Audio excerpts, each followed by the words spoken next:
অ্যাঙ্গেলটা left arm পেসাররা maintain করে, আর plus একটু লেংথের এদিক ওদিক, তো এইটা পিক আপ করতে ওর হয়তো কিছু সমস্যা হচ্ছে, কারণ আজকে যে বলটা আউট হলো সেটা কিন্তু আউট হওয়ার বল নয়। তারপর দেখলাম সেই লাঞ্চের পরেও বোধহয় প্রায় 1 ঘন্টা ব্যাট করেছে ওরা। তো এতক্ষণ মানে জানি না মানে ওদের কি লজিকে, এটাই হতে পারে যে হয়তো চাইছিল যে ওয়াশিংটন সুন্দরকে যেভাবে এই সিরিজে ব্যাট করতে দেখেছি এবং গত ইনিংসে তাকে 8 নম্বর ব্যাট করতে দেখেছি, এই কন্ডিশনে যেভাবে উনি উইকেটে থাকছেন, বলটা খেলছেন, ওটা কি তোমার মনে হয় কালকে ব্যাটিং অর্ডারে প্রমোট করা উচিত?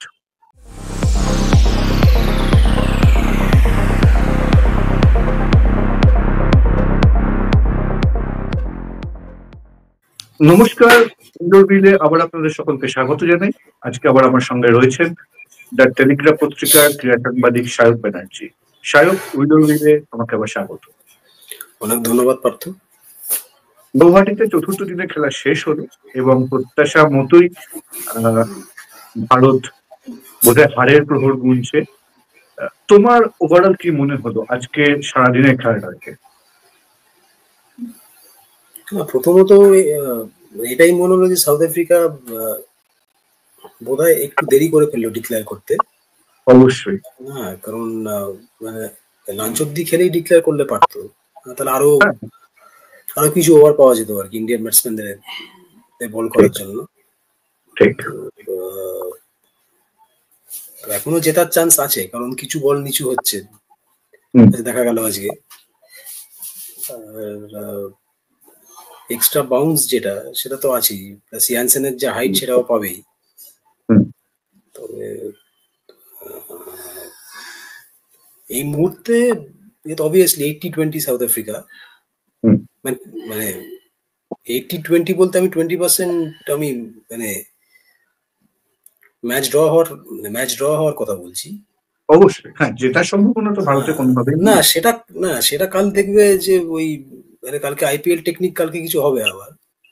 আচ্ছা, একজন তো আছেই টিমে, যে ক্যাপ্টেন, যে স্ট্যান্ডিং ক্যাপ্টেন, সে তো আছেই। সে যদি বাই চান্স কালকে একটা 50+ করে দেয়, এটা সাপোর্টাররা তো পুরো মানে একদম মানে সেই সৌরভ গাঙ্গুলি যেরকম নেটওয়েস্টে লর্ড ফাইনাল জেতার পর যেরকম উড়িয়েছিল, তো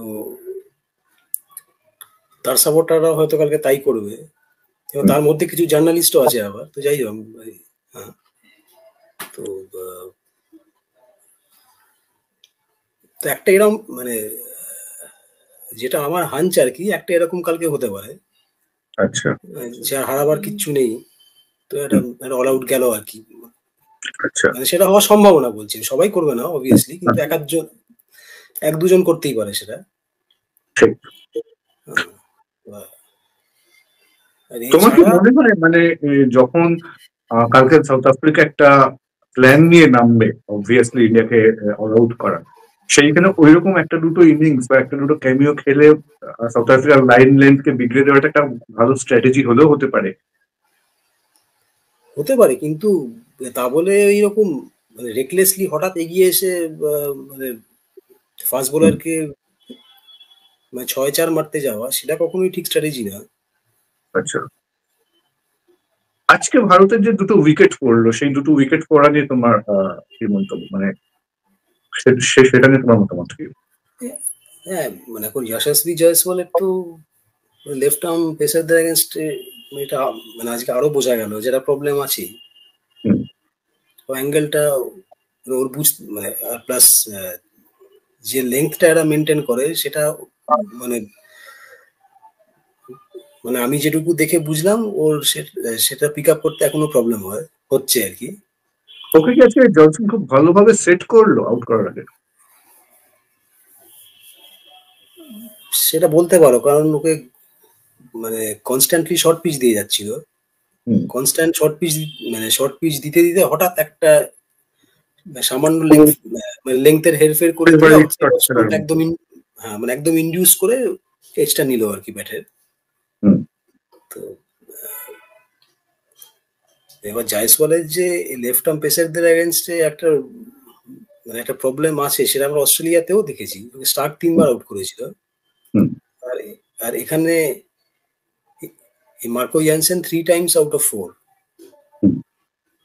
তো এখন এই যে অ্যাঙ্গেল, এই মানে আমি একটু আগেই যেটা বলছিলাম যে অ্যাঙ্গেলটা লেফট আর্ম পেসাররা মেনটেন করে, আর প্লাস একটু লেংথের এদিক ওদিক, তো এইটা পিক আপ করতে ওর হয়তো কিছু সমস্যা হচ্ছে। কারণ আজকে যে বলটা আউট হলো সেটা কিন্তু আউট হওয়ার বল নয়, একদমই আউট হওয়ার বল নয়, ওটা আনপ্লেয়েবল বল বা আউট হওয়ার বল নয়। আনপ্লেয়েবল তো নয়, ওটা কিন্তু ছেড়ে দিতে পারতো।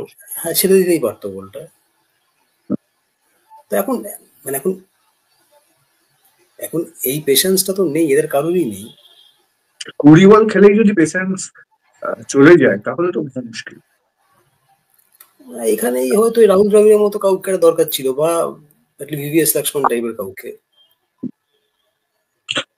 কেএল রাহুলের আউটটা নিয়ে কি বলবে?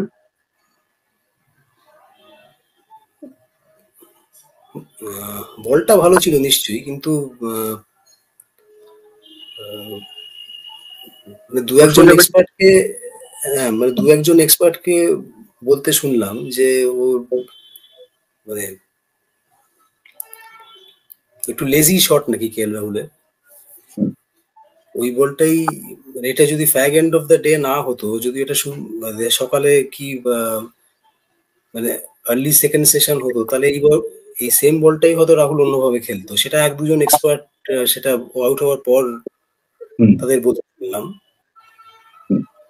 হ্যাঁ, তো এখন দিন শেষ হয়ে আসছে, মানে আর ওভারও বেশি ছিল না হাতে, হয়তো অতটা মানে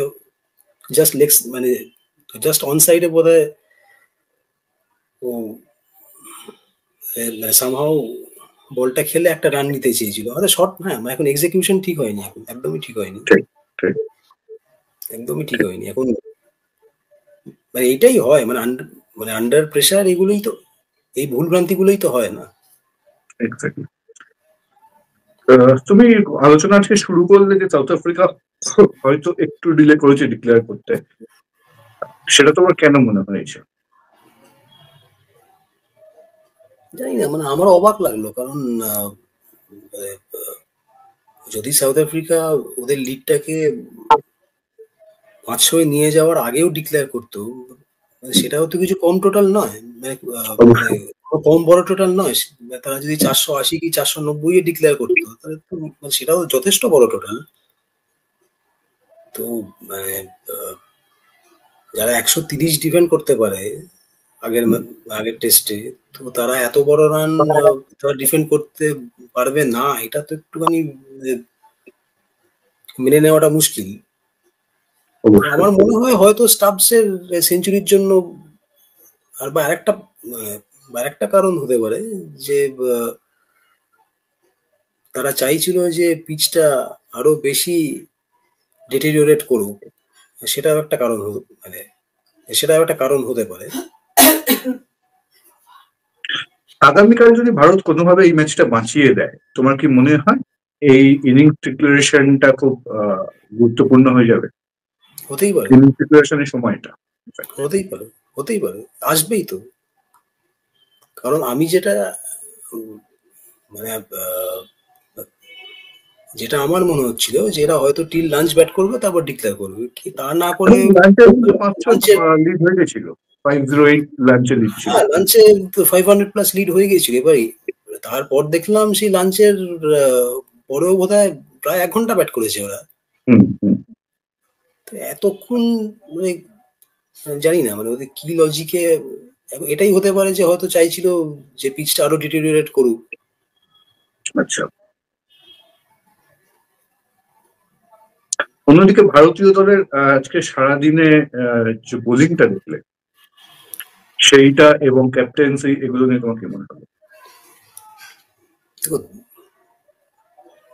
314 রানের লিড নিয়ে সাউথ আফ্রিকা শুরু করেছিল আজকে। তো ওই শুরুর দিক ওই ফার্স্ট সেশনটাই যায়, মানে জাস্ট 3টে উইকেট তাড়াতাড়ি একটু পড়ে যায়। আর এছাড়া তো কি মানে কোন রকম কোনো প্রেশার ক্রিয়েট করার স্কোপই ছিল না। তুমি এত ট্রেলিং, 300-র ওপর রানে তুমি ট্রেলিং, কি প্রেশার ক্রিয়েট করবে? তোমার স্টাবস আর ওই টনি ডিজর্জি ওদের তো একটা অবলীলায় সিঙ্গেল নিয়ে গেল। যখন ইচ্ছে সুইপ রিভার্স সুইপ মারছে, তো কোনো রকম কোনো চাপ ছাড়াই ব্যাট করে গেছে। আর চাপ দেওয়ার স্কোপও ছিল না। মানে তুমি ইনিংস শুরু করছো মানে 300 রানে পিছিয়ে, 288 রানে পিছিয়ে, 288 মানে 288 রানে পিছিয়ে তুমি কি প্রেশার ক্রিয়েট করবে ওখানে? স্কোপটাই তো নেই। এটা 120-30 হলে তবু একটা ডেফিসিট যদি 120-30-40 বা ইভেন যদি 150 হয়, তবু একটা মানে সামহাউ প্রেশার ক্রিয়েট করার একটা স্কোপ থাকে।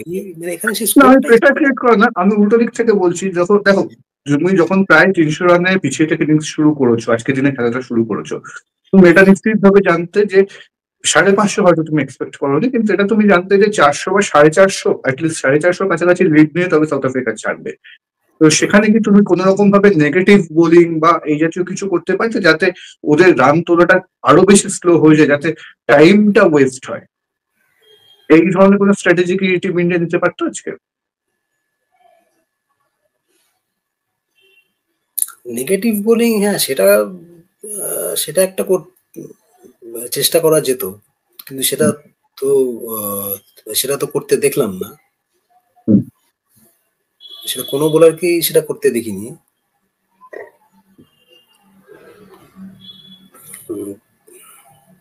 মানে রাদার ওদের মানে বেশিরভাগ জাদেজা সাইড অন্য যারা বল করেছে তাদের তো বেশিরভাগ বলই দেখলাম ওভার পিচড। বেশিরভাগ বলই ওভার পিচড। আর স্টাবস আর ডিজর্জি আরামে সুইপ মেরে গেল, সুইপ রিভার্স সুইপ যখন ইচ্ছে মেরে গেল।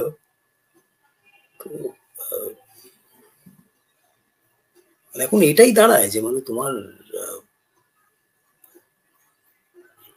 মানে গোটা টিম জুড়ে যদি এরকম কনফিউশন, সবাই মিলে যদি এরকম কনফিউজড হয়, তাহলে এরকমই হবে। কালকে ভারতীয় ব্যাটারদের কি স্ট্র্যাটেজি হওয়া উচিত বলে তোমার মনে হয়? স্ট্র্যাটেজি স্বাভাবিকই রাখা উচিত।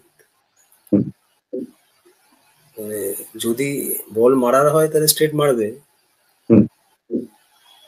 কিন্তু ওই মানে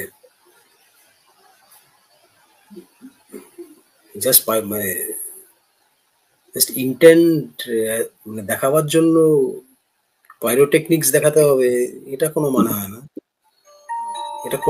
না। আর যা উইকেট কন্ডিশন দেখলে, তাতে করে এই উইকেটে সাউথ আফ্রিকার 3জন স্পিনার প্লাস মাকরাম, তোমার কি মনে হয় এদের এগেনস্টে সারাদিন ব্যাটটা করা পসিবল? ডিফিকাল্ট, কিন্তু এখন মানে ওখানে যেহেতু আলোর ব্যাপারটা আছে, সেটাই একটা ফ্যাক্টর আর কি। আচ্ছা, তবে এখনো এই ম্যাচ সাউথ আফ্রিকারই জেতা উচিত। অবশ্যই। আর একটা শেষ প্রশ্ন, সেটা হচ্ছে আমরা ওয়াশিংটন সুন্দরকে যেভাবে এই সিরিজে ব্যাট করতে দেখেছি এবং গত ইনিংসে তাকে 8 নম্বর ব্যাট করতে দেখেছি, এই কন্ডিশনে যেভাবে উনি উইকেটে থাকছেন, বলটা খেলছেন, তাতে কি তোমার মনে হয় কালকে ব্যাটিং অর্ডারে প্রমোট করা উচিত? উচিত তো বটেই, স্ট্রেট 5 নম্বরে নামিয়ে দেওয়া উচিত। কারণ এখন অব্দি ডিফেন্সিভলি সলিড সব থেকে ওকেই লেগেছে, আর কাউকে লাগেনি গোটা সিরিজে। ঠিক, একদমই। দেখা যাক আগামীকাল কি হয়। আমাদের জন্য, মানে ভারতীয় ক্রিকেট সমর্থকদের জন্য আরো একটা দেশের মাঠে আরো একটা হোয়াইট ওয়াশ অপেক্ষা করছেন, নাকি কোনোভাবে টেস্টটা বাঁচিয়ে 1-0 সিরিজ হারাটা অপেক্ষা করছে? কালকে দিনের শেষে আবার তোমার সঙ্গে কথা হবে। অনেক ধন্যবাদ পার্থ।